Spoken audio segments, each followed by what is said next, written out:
All right, folks, this is Joel with A Real Estate Adventure.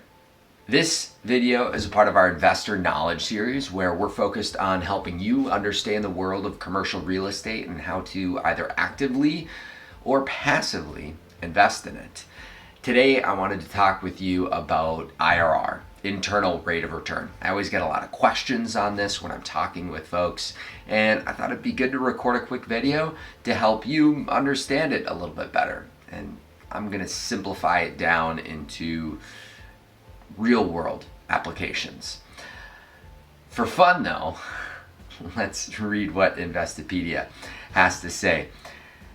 IRR is a discount rate that makes the net present value, NPV, of all cash flows equal to zero in a discounted cash flow analysis. Did you get it? I studied this stuff in school, and that still makes my head spin a little bit. So let's dumb it down to its most basic level. IRR is simply a measure of return, just like average annual return. And that's what people would typically think of when they try to look at investment. But IRR is a much more accurate way of looking at one investment versus another.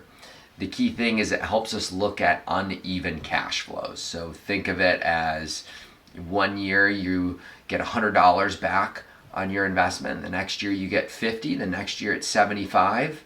Well, IRR is going to help us compare that investment versus another. It takes into consideration the time value of money, the idea that $1 in your pocket today is worth more than $1 in your pocket tomorrow. Because if we have the money in our pocket today, we can reinvest that money and earn additional interest moving forward in the future.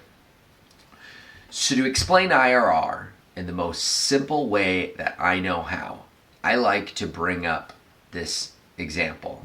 We're going to look at two different investments. Investment number one, we're going to invest $10.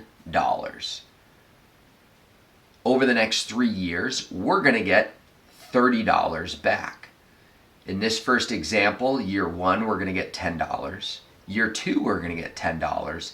And year three, we're going to get another $10.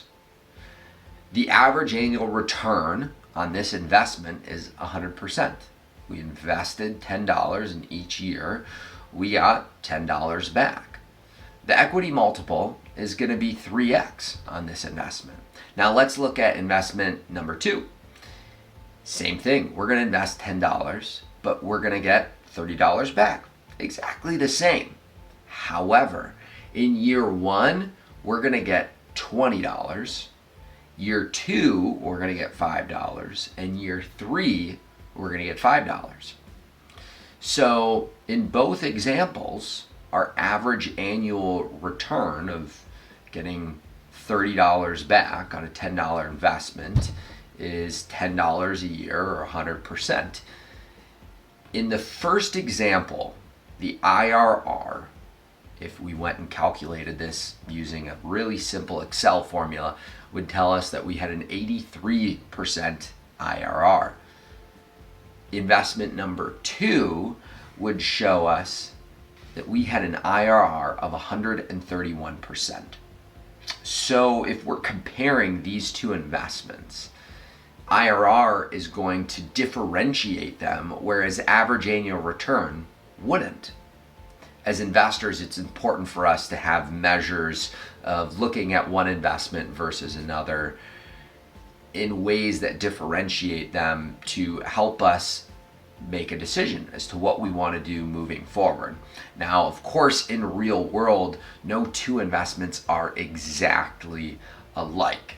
So what's important is that IRR is a quantitative measure of helping us look at two investments. You're ultimately going to have to take a look at those opportunities from a more qualitative approach and try and make a decision as to which investment may have more risk factors. How does that align with or against your investment goals? That's a personal choice. I can't tell you, no one else can tell you. Of course, people can give you an advice, and if you ever want to talk, I'd be more than happy to listen and help give you my 2 cents. So keep in mind, again, just to recap here, IRR is a way of helping us evaluate different investment opportunities, specifically when they have uneven cash flows. And in the real world, that's going to be most investments. So what you should be doing as a either active or passive investor is beginning to look at different investment opportunities, not from an average annual return perspective. Look at it from an IRR. It's going to really step up your game as an investor and help you make much better decisions that amplify the amount of returns that you're going to be generating so that you can build the type of wealth that you desire. Subscribe below, leave a comment, and let me know what you want to hear about.